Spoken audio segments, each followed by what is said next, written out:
Finally 12ই December ছবিটা দর্শকদের সামনে আসতে চলেছে এবং আজকে পোস্টার লঞ্চ হয়ে গেল এবং পোস্টার দেখে সবাই কিন্তু অনেক প্রশংসা করছে। তাই আমি মিস করে গেছি, মানে যখন লঞ্চ হয়েছে তখন আমি আর কি অন্য আরেকটা কাজ থেকে এখানে আসছিলাম, তাই জন্য আমি একটু লেট।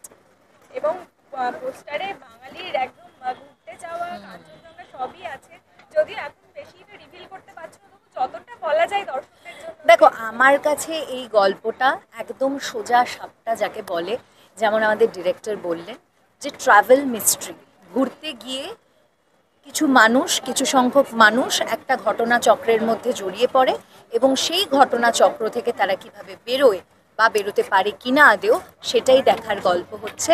ঠিক সন্ধে নামার আগে এখানে আমি দ্বৈত চরিত্রে অভিনয় করেছি, মানে একটা চরিত্র, যেই চরিত্রটা প্রথমে আমরা মানে দুটো চরিত্র একদম দুটো ডিফারেন্ট শেড প্লে করে।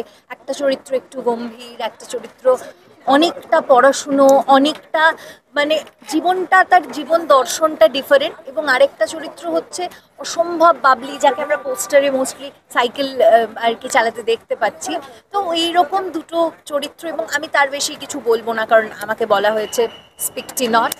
সো সেই কারণেই এই চরিত্রগুলো প্লে করতে আমার খুব ভালো লেগেছে। এবং মোস্টলি এই ধরনের ঘুরতে যাওয়ার ছবি আপামর বাঙালি থেকে শুরু করে বাইরের প্রতিটা মানুষেরই খুব কাছের এবং তারা প্রত্যেকেই খুব এনজয় করে। সো সেটাই হচ্ছে আমাদের দর্শকদের জন্য আমাদের গিফট।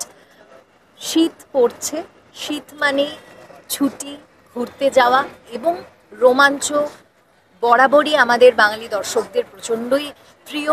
সেটা আজকে আমরা ব্যোমকেশ বক্সী বলি বা যে কোনো এই ধরনের জনরার কাজের কথা বলি না কেন বা গল্পের কথা বলি না কেন, তো সেইটা বাঙালিদের রক্তে রক্তে রয়েছে, মানে রন্ধ্রে রন্ধ্রে যাকে বলে আর কি।